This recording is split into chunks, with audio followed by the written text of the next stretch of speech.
Noriu šiandieną pasidalinti su tavimi tokiu labai paprastu savo atsiliepimu. Apie ką? Ogi apie plaukų turbaną. Tu gali pasakyti, nu ir kas čia tokio? Bet iš tikrųjų, šiais laikais tai jau nebepakeičiamas dalykas. Mes visi žinom, kaip būna su tuo rankšluosčiu, kai tu įsiplauni galvą, užsivinioji tą didelį rankšluostį, sunku, nepatogu, krenta nuo galvos, tu negali nieko daryti, tu turi tiesiog sėdėti. O kai užsidedi turbaną, viskas pasikeičia kitaip. Jisai gražiai susisuka, užsiseka, gerai laikosi ir tu gali laisvai judėti, daryti savo reikalus, kol plaukai išdžiūsta.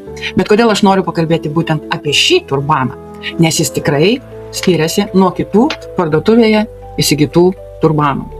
Visų pirma, pati medžiaga.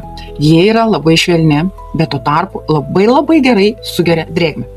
Plaukai ne šiaip būna suvinioti, o jie realiai pradeda džiūti tame turbane. Ir džiūsta žymiai greičiau, bet svarbiausiai švelniai, be jokio trinimo, be kažkokio tai tempimo, nes kai rankšluostį suki, plaukam nėra gerai. Ir žinot, kas man labiausiai patiko? Taip, čia yra tik tai paprastas turbanas ir jis nedaro jokių ten stebuklų, tai ne kondicionierius, tai ne kažkoks šampūnas geras. Bet kodėl tada mano plaukai po jo jaučiasi minkštesni ir glotnesni? Ogi todėl, kad jis tiesiog visai kitaip sugeria drėgmę, žymiai švelniau, daugiau ir teisingiau. Ir kai pradedi taip rūpintis plaukai, rezultatai ateina labai natūraliai.